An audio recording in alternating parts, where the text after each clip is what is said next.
Hello boys and girls, welcome to my channel, I'm for Classic and welcome to BenchART. So for today what I do have in here is Age of Empires 3 Definitive Edition. This is a remaster, alright, from the original game, developed by 3 different developers, and they are using their in-house engine, which I'm not really sure if this is the same engine as the original, but if it is, it was seriously revamped, although we are not really taking advantage of it. Since I'm an idiot, I forgot to show you the settings through the video, so let's just jump straight into the requirements. The requirements seems pretty low. I was surprised with how low they are, and well, the surprise turned out to be kind of a bad surprise, because for the minimum, these guys even say that an Intel HD 4400 it is enough to play this game at low settings or at the minimum requirements.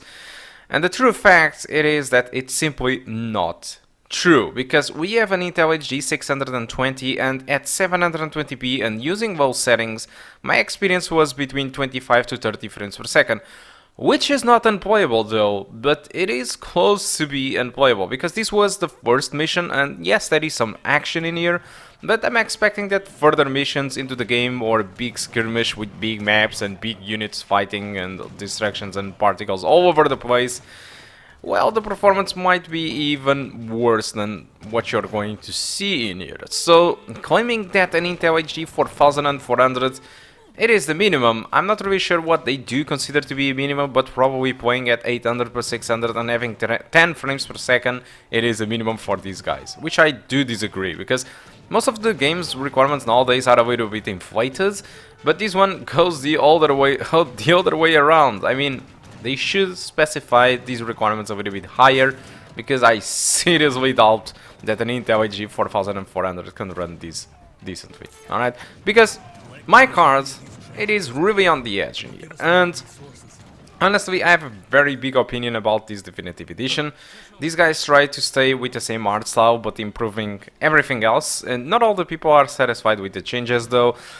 But I think the main issue in here is that if you are going to buy this game, this Definitive Edition, to play with an Intel HD 620, it is not a good idea, because you are getting visuals worse than the original, because playing with the low settings, you are killing off all the lighting system of the game, you are pretty much reducing everything to looking like potato style, while I'm not really sure, but since the game it is from 2005, I'm almost certain that an Intel HD 620 can nail that game easily. And when I say easily, I'm going to say that I'm just speculating over here, but I'm assuming that you can run Age of Empires 3, the original, with high settings and enjoying dynamic shadows and all the kind of stuff that you can't have in here, because the performance it is already too bad on this card. So my suggestion it is to not buy the Definitive Edition if you have this specific Intel HD 620, unless you really want to take advantage of the new features of the game, which are not graphics related, alright? But since I'm going to assume that for the rest of the video you are interested in this game and you want to buy this game nonetheless, you don't want to buy the classic, you want to buy this one, so I'm just going to move on and pretend you're going to buy this. Alright, so let's proceed with the video. Let's talk a little bit about the game. So the game, what is new on this remastered? So you pretty much get 2 new civilizations, and this is a pretty good stuff, and it is being well received since they are very unique. So you get pretty much 4K art style, new particle effects, new lightning, new shadows, so yeah, graphical improvements. There are new Art of War missions, improved destruction animations on buildings. This is a little bit discussable, since not all the people are really satisfied with these new animations. If you go to Steam, well, the game reception it is being quite mixed, so not all the people are satisfied with the changes, and this is a little bit unfortunate, since these new animations, for some people don't really enjoy these new animations, but some other people do enjoy them. So despite it might be an improvement for the developer team behind it, not all the people think that this was an improvement. So it's complicated. So there is also a few enhanced sound and music and overall scalable UI. So this is again another issue. So despite it is scalable, not all the people are really keen with the new design of the UI. Alright, some people even claim that it was a downgrade, and some people even say that your own city have now less stuff to customize, so the definitive edition thing in here might be a little bit tough.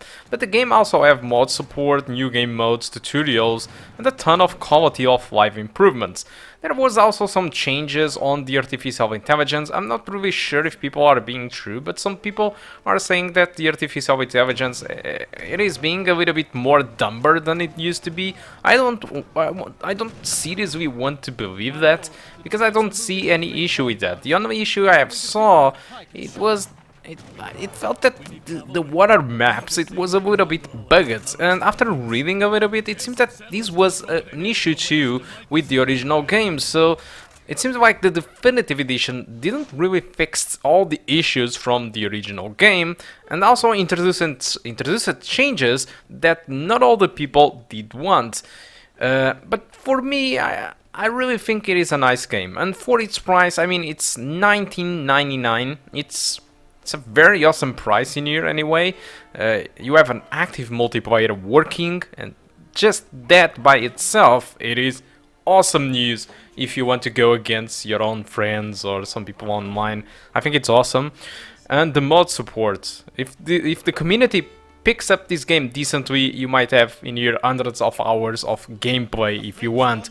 So I think it's pretty worth it for that, but I can even get you the game more cheaper. So Greenman Gaming, it is having a discount at the moment. The discount, it is not really big, alright, it is 16%, but you can buy the game right now at the moment of this video for 16.79 euros if you are on Europe. If you are American, you still have your own discount at your own coin, alright, but it is still more cheaper than buying on Steam. What's the difference? None. You buy through Greenman Gaming, but you still activate the game on Steam nonetheless, like if you did brought the game from Steam to begin with.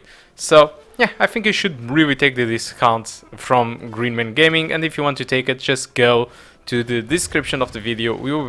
You have the link there where you can get the game cheaper than on Steam, even cheaper. I think the game, it is pretty cheap and it works by itself. And also, I'm pretty sure these guys will fix the game, because at first I started to benchmark the game. I have noticed that the performance was pretty bad. I was having 50 to 60 frames per second, but after a couple of hours, these guys just fixed the game, and suddenly I started to have this performance of 80 frames per second, 70 frames per second. So I'm pretty sure that these developers behind this game will listen to the community and will probably try to fix what the community thinks that it is wrong. Right? So let's have some faith. I think the price, it is awesome. I don't think that it is worth for waiting for the sale, because the price, it is already too good. So go ahead, if you want to play Age of Empires 3 in a definitive manner, just go ahead and play it. So guys, I think that's all that I want to talk about Age of Empires 3 Definitive Edition. Hope you can enjoy the rest of the video, and I do hope to see you soon. Goodbye. About those bombards!